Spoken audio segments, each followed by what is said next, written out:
Ohayo gozaimasu. Japan, the country known for bullet trains, electronic gadgets, anime and manga, vending machines, frequent earthquakes, charming geishas, and the gigantic Mount Fuji. The country faced severe destruction from allies in World War II, but went on to become one of the biggest economies in the world. The same allies that destroyed Japan gave them free access to their markets to help them rebuild the country.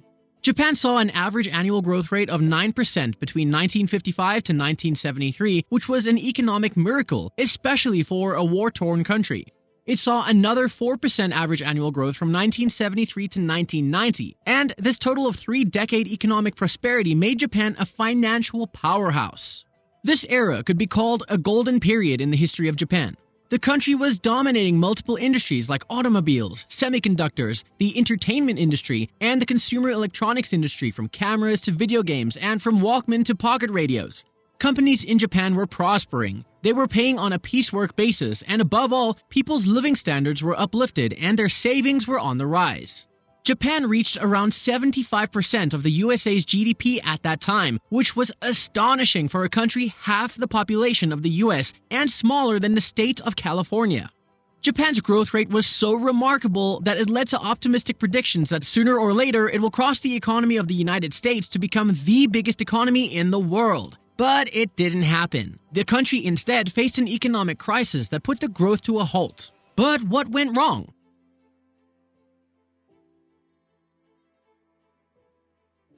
In the early 1980s, the US dollar was appreciating against the Japanese yen by a significant margin, making the US exports expensive and imports cheaper. That had a bad effect on the trade deficit of the US. Companies in the US who had difficulty selling their goods to the outside world complained about it.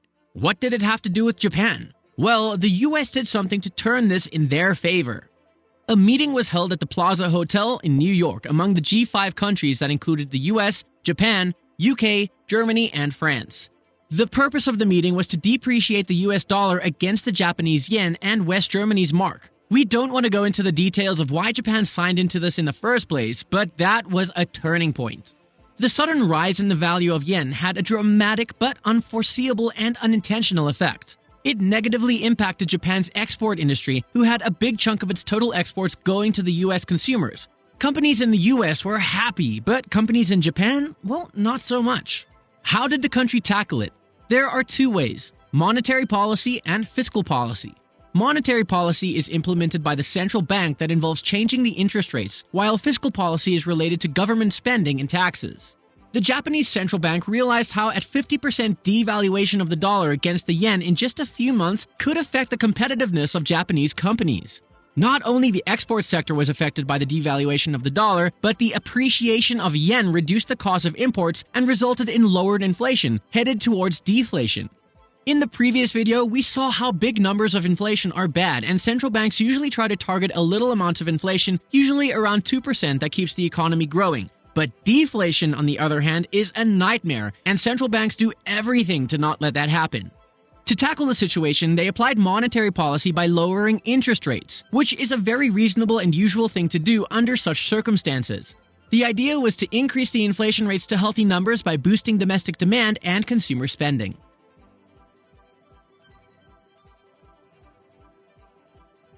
What happens when the interest rates are lowered? Simple. More people want to take loans for cars and homes, businesses, and so on, because it's easier to return. This exchange of money and consumer spending stimulates the economy. Japanese banks, encouraged by the authorities, began to lend money more easily to companies and individuals, so borrowers could spend and invest that money in the economy to give it a boost. The people of Japan are labeled as savers, and the country was already a big creditor. They borrowed this money and spent it mostly in two sectors, the capital market and the real estate. As it was easier to borrow, people used the bought properties as collateral to borrow more and more, making the real estate and stock prices skyrocket. Big corporations, including the ones who were impacted badly by the Plaza Accord agreement, also got involved in taking huge loans and investing them in shares and the real estate market.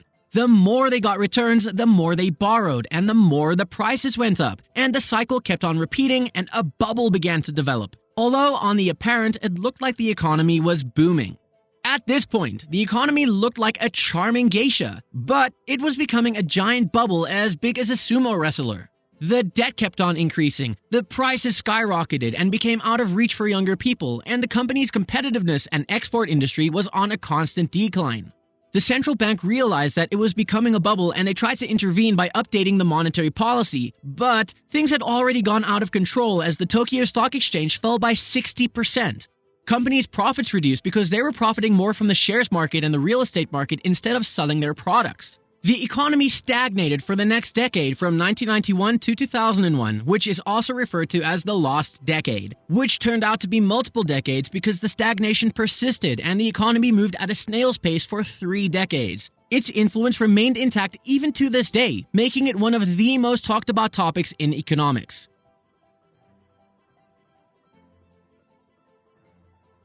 Japan has the highest life expectancy in the world at 85.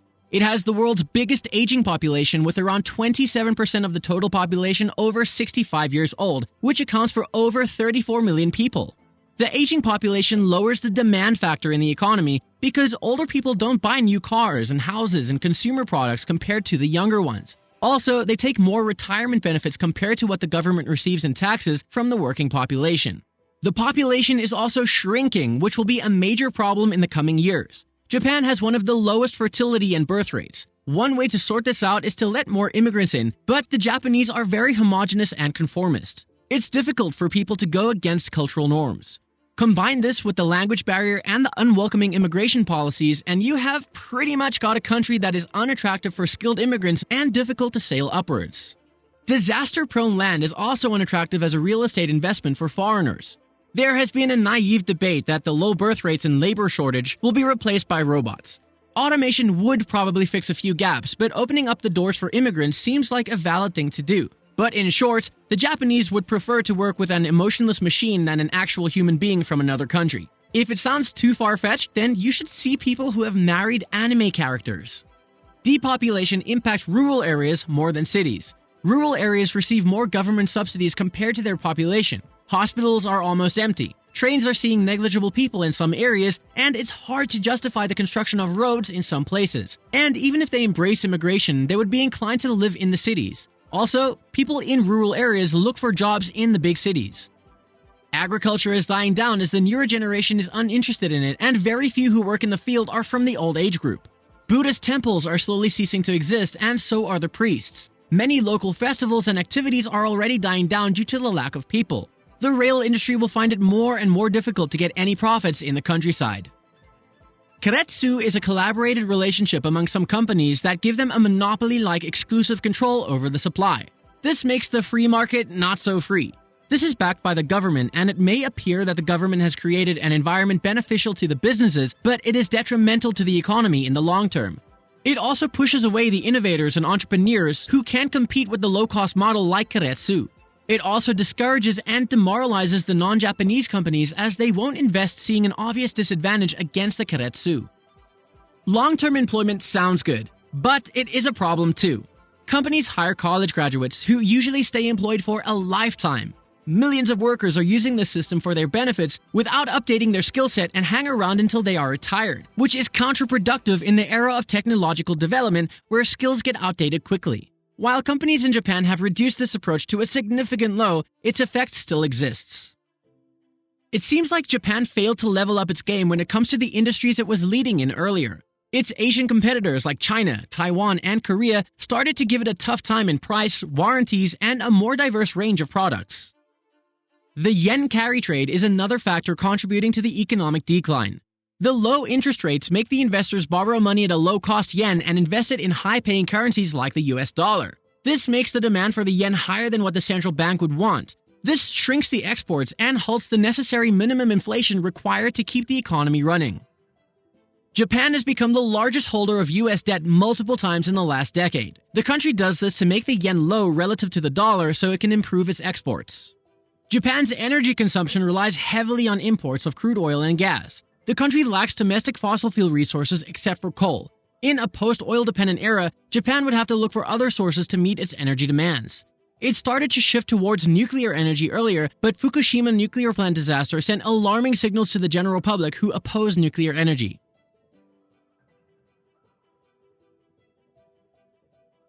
Earlier, we talked about monetary policy that central banks implement. Next is fiscal policy, which is just a sophisticated term for saying government spending and taxation. A government can boost an economy by lowering tax rates and increase spending. This means people and businesses would have more money, which they will invest in businesses and employ more people. This could be good for consumer spending, and eventually the economy could see growth. But if you spend all this money on projects and benefits that don't give enough output, then you are just going to go into debt. And Japan has gone into debt like no other. The lower a country's debt to GDP ratio, the better. A debt to GDP ratio of over 75% for a longer period could have a poor impact on economic growth. Forget about the USA's $27 trillion debt. Sure, it looks gigantic, but it's almost equal to the country's total GDP. That means they can produce equal to what they owe. On the other hand, Japan's debt is over 250% of its total GDP, which is the highest in the world, which makes it the most indebted country on the planet with no end in sight, making it the land of the rising debt.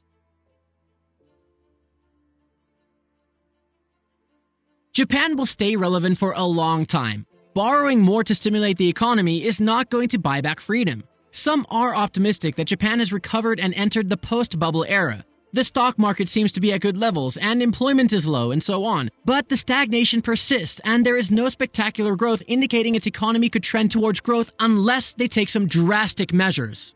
Which policy should be introduced to end the stagnation and gear the economy of Japan towards long-term growth? We will do our best to reply to every comment and question. Thank you for watching.